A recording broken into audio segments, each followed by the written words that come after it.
کابل نیوز ګران لیدونکو سلام. راولید ته راغلاست.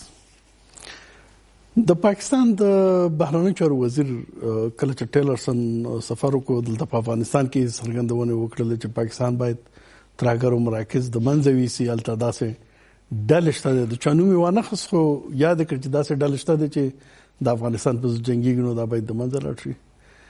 د پاکستان د بهرنیو چارو وزیر وایي چې په پاکستان کې هیڅ د ترهګرو پټنځایونه نشته. افغانستان کې سلويخ پسل نزيات زمکه د مخالفینو په لاس کې ده او د دې کوم مراکز دي او کار څه دي هغه دننه په افغانستان کې دي. بلکې دا وړاندیز کړي د امریکایانو ته چې راځي تاسو وښوي موږ به دا غي په ضد عملیات وکړو. د دې خبرې په خوا کې د یو پاکستانی ژورنالیست په خپل یو واسطه یو ډیر مشهور تلویزیون وویل چې په کراچۍ کې د طالب مشرانو ته د ځینې پاکستانی علماو د لارې ویل شوي دي چې نور د پاکستان خاوره د افغانستان په ضد استعمال نه کړي او دلته ترهګریز فعالیتونه ونه کړي او که یا لاړ شي افغانستان ته که جنګ کوي نو لاړ شي افغانستان ته او که نه دلته د عامو مهاجرو په حساب باندې اوسېږي.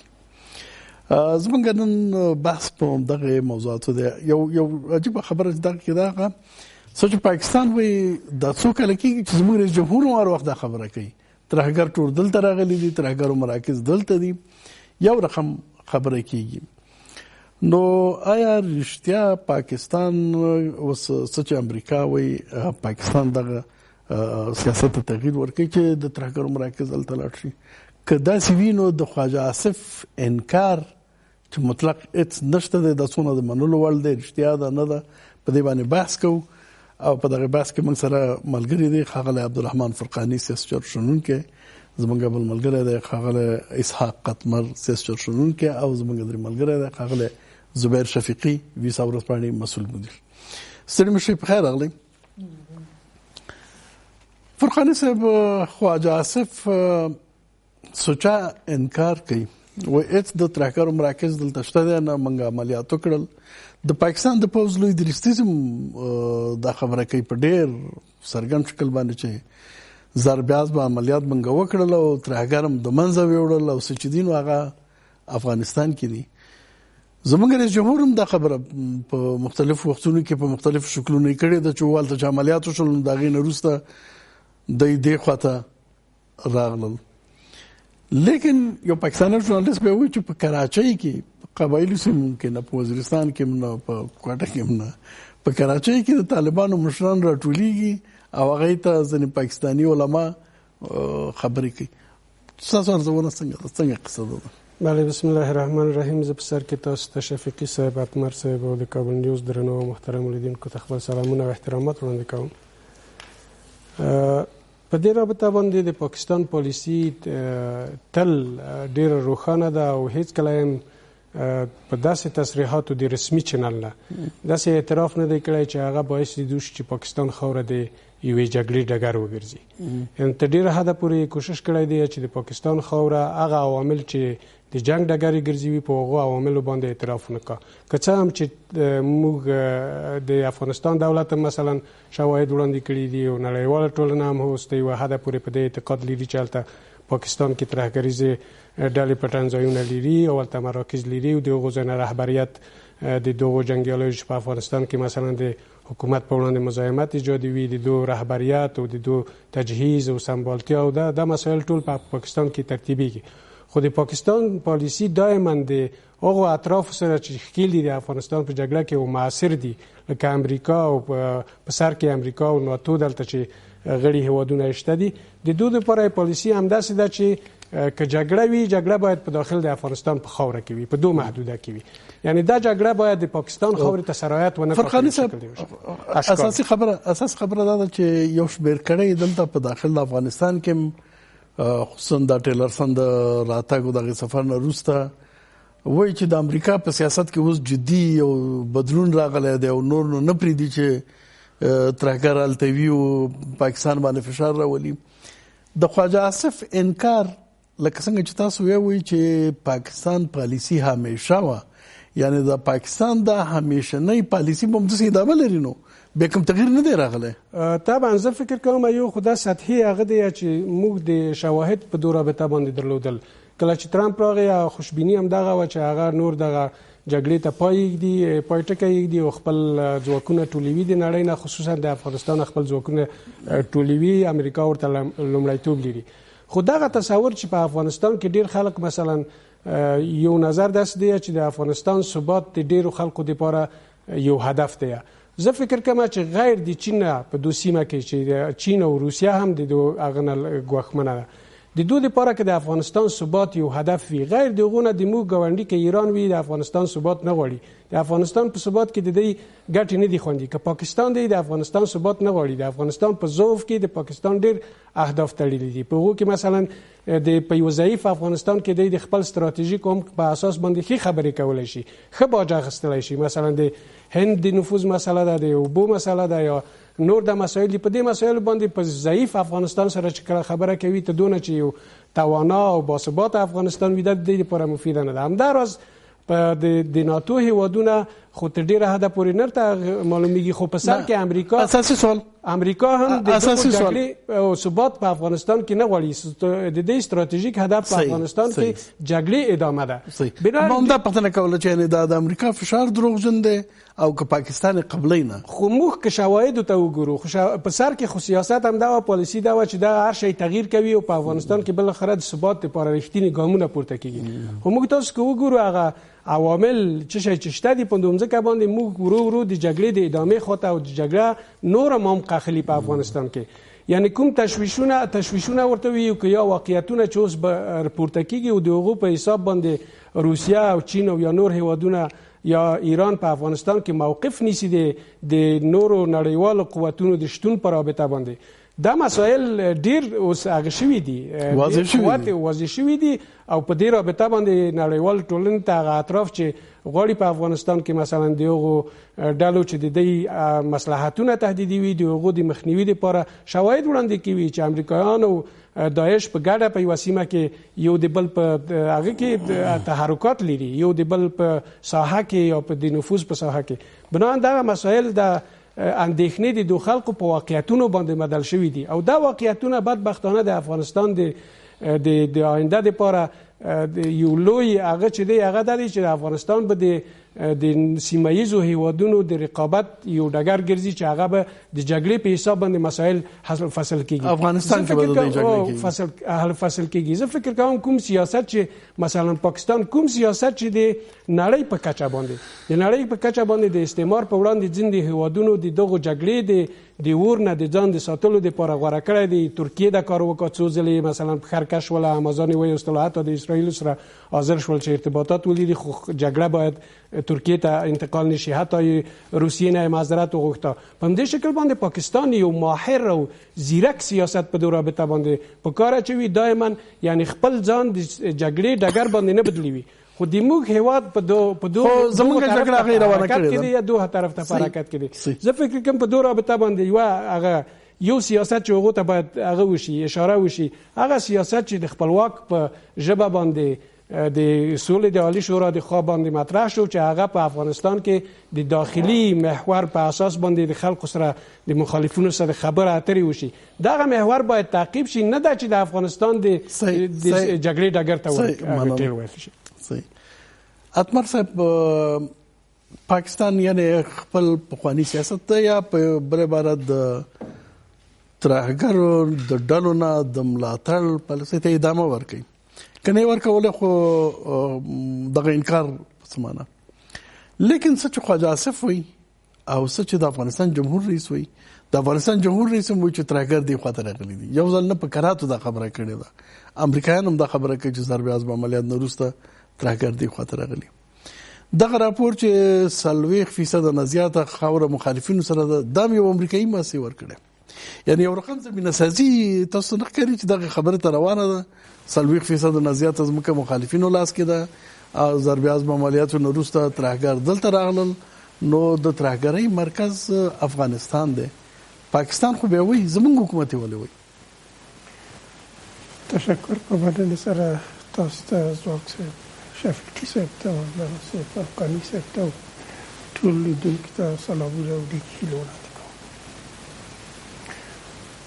موږ د افغانستان مسله جدا د سیمه ییز او نړیوالو ځینې نه بولو، یعنې په یو ډول ارتباط لري د سیمه ییزو رقابتونو سره او د نړیوالو رقابتونو سره.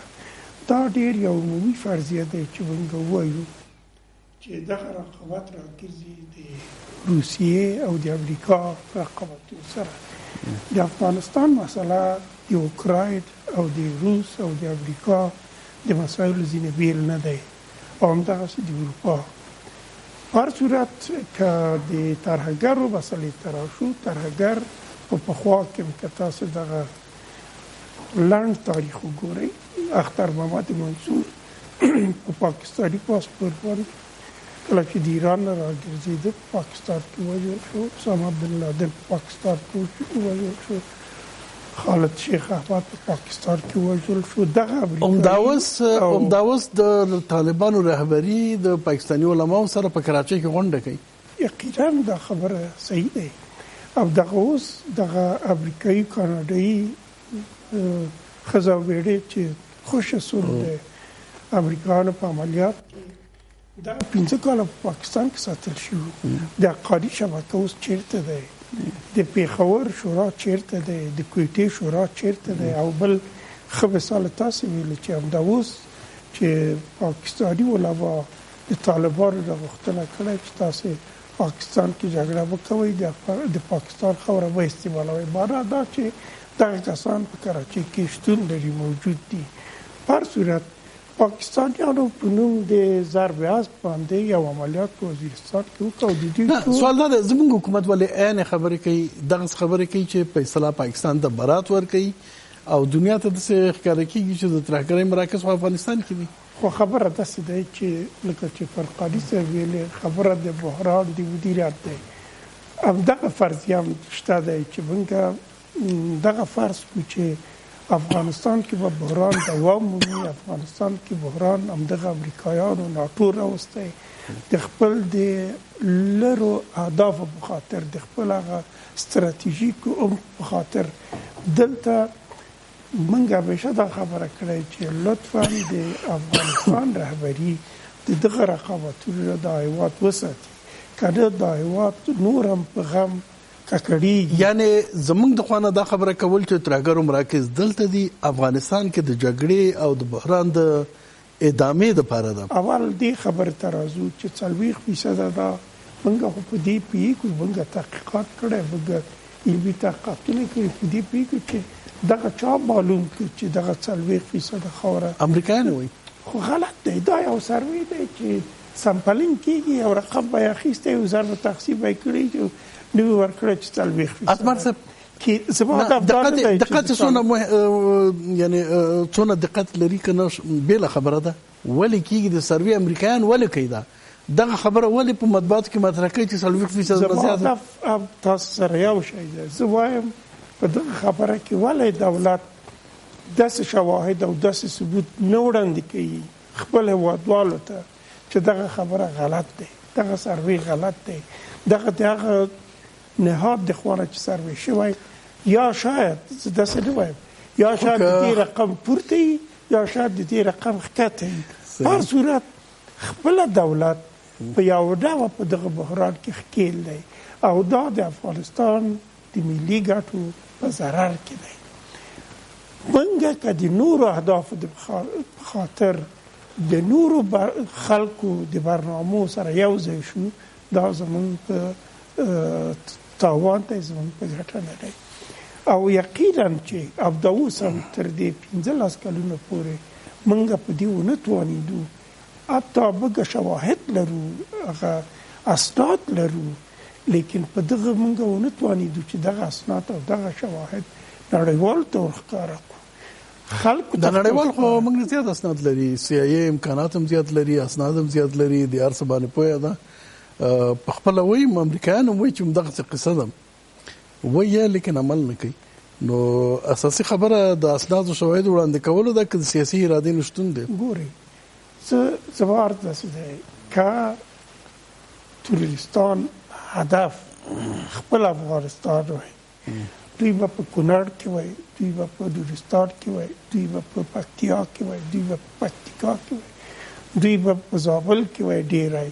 دوی ولې لاړل فاریاب ته، ولې لاړل غور ته، ولې لاړل بدخشان ته، ولې لاړل شبرغان ته، جوزجان ته؟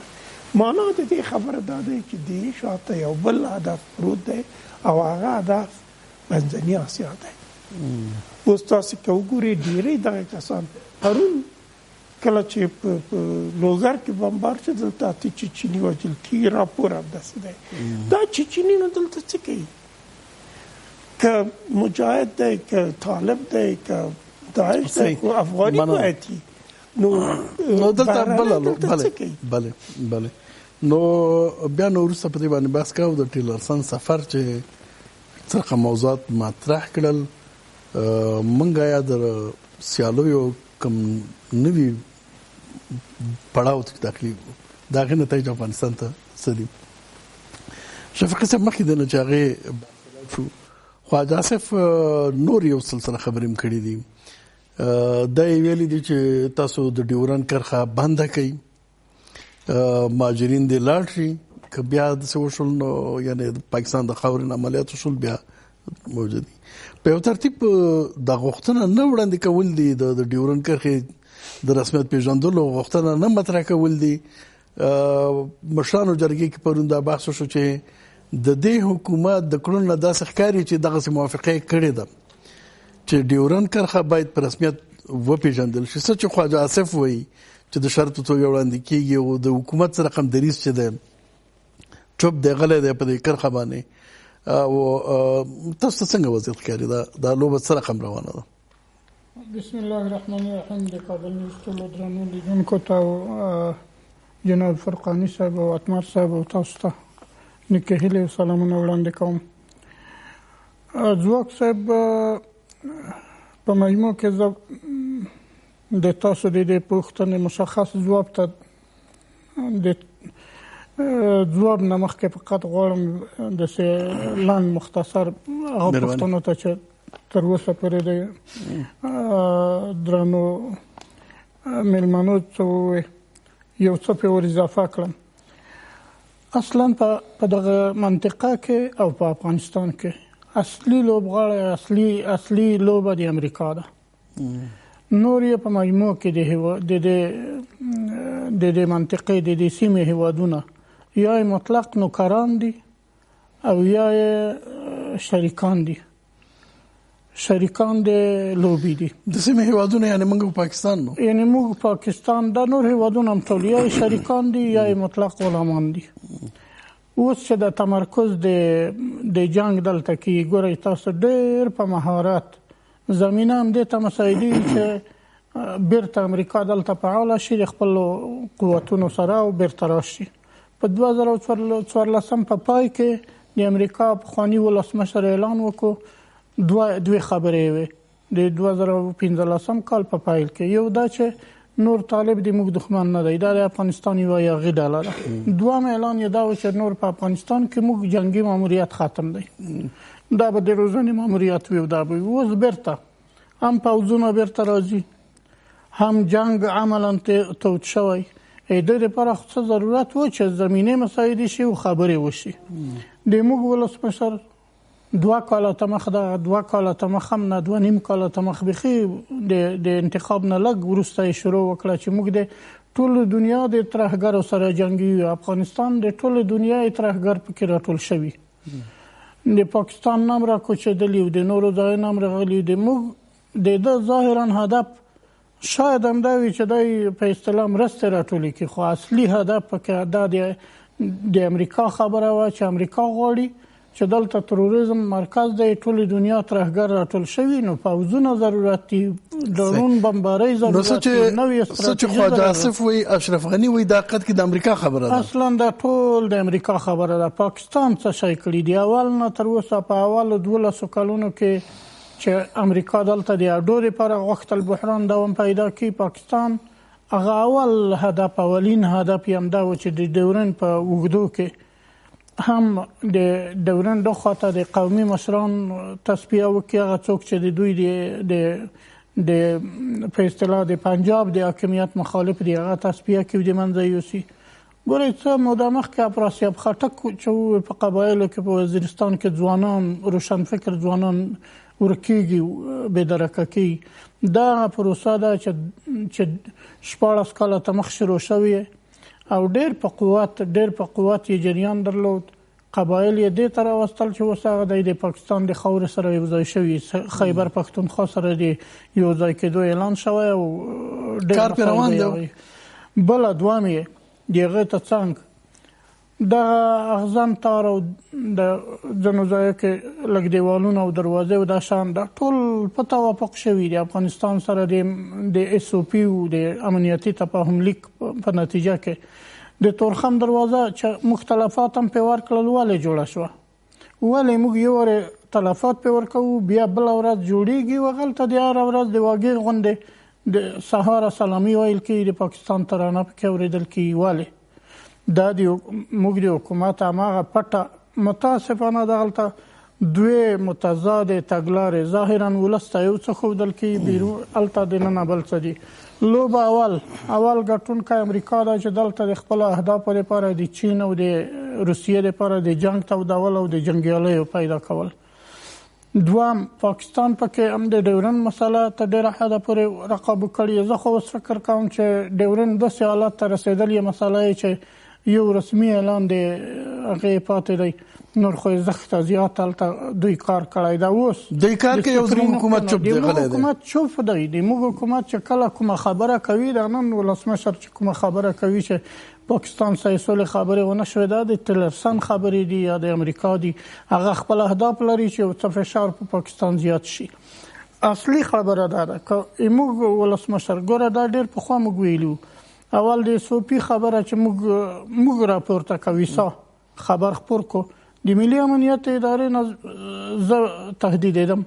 زه په دې تهدید وروسته چې خبره پوه شوه چې سوریه واخیست، ملي شورا پرې وغږېده او نورې بیرته حکومت په شا شو، وایي چې دا موږ نه دي خام تر اوسه خام هغه دي او امضا شوي نه دي، لاسلیک شوي نه دي. اما لاسلیک شوي ګوره دغه وخت داسې خاینانه سند جوړ ولی شي تر اوسه پورې متاسفانه بیرته لغوه شوی نه دی. دغه اوس اشرف غني که ته رښتیا وایي چې پاکستان دغه یو طرفه معاملې چې کړې دغه لغوه اعلان کړه، دا نن خو یې لغوه اعلان کړه.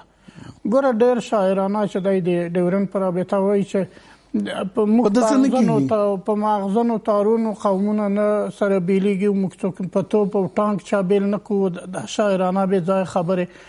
دغه قدم په قدم هغه خلق د امریکا سره په تفاهم د هغو سره په همغږۍ ډېر په قوت د خبره د خواجه آصف همدغه معنا لري چې موږ د ګوره که تاسو په یاد وي د خواجه آصف دغه خبره 2012 تاسو شاید وي په اسلام آباد کې د صفونه کنفرانس کې چې احمد رشید کومه خبره وکړه. احمد رشید داسې پاکستانی دی چې پاکستان د سیاستونو خلاف دی، خو د ډیورنډ په رابطه د قبایلو په رابطه هماغه وخت هغه چې کومه خبره وکړه دا د ټولو یوه ده. افغانستان په دې کې متاسفانه په ډبل غلامۍ مجبور دی. پاکستان ته هم باج ورکوي، امریکا ته هم باج ورکوي. د امریکا پوځي اډې دلته منلې د منطقې د نورو هیوادونو سره به دښمنۍ پرې واخلي. پاکستان ته درګرده د امریکا په مشورې امتیازات ورکوي. افغانستان خو ولاړ برباد دی. غربي سفارتونه د دلته ویزا ته نه درکوي. اعتبار د ملت افغانستان دومره اوس منزوي شوی چې طالبان وخت ته نږدې دی. یو امریکا به څه کې امریکا د جنگ لپاره استعمالوي. او موږ لګیا چې پاکستان منزوي کړي هغه اسه دعوی دي. برلا تاسو وګورئ ورشئ هغه اوس د انګلستان سفارت ته تاسو مراجعه وکړئ، هغه هم یالیږي پاکستان ته. فضل الله وایدی په پاکستان کې ونني هم د ویزا لپاره تللی و. دا نور ځایونه هم همداسې ښه. اصلي خبره دا ده موږ په دغه کې ډېر بایلونکي یو. د موږ د حکومت هیڅ خبره معلومه نه ده. دوی تور پورې کاوه پخواني کرزي حکومت باندې چې خارجي سیاست خصوصا پاکستان پر رابطه ډېر متضاد وکړه. د کرزي د اول نه تر اخره همدغه خبره وه چې پاکستان ولس د موږ ورور دی، حکومت یې موږ سره مخالفتونه کوي، د حکومت پالیسۍ د موږ په خلاف دي. دغه حکومت خو ظاهرا الته مخالفت کوي بیا اصلا د ډیورنډ په سر باندې معامله کوي هغه معاهده هغه تړونونه ښکاره مخالفت کوي هغه ټول متاسفانه ورسره بني په ښکاره مخالفت کوي او په حقیقت کې ډیورنډ په سر باندې معامله کوي افغانستان متاسفانه په دې لوبه کې افغانستان سره د دنه بل ستره دښمنی نشته یو لنډه دمه لرو د مینه وروسته باسته ادامه ورکوو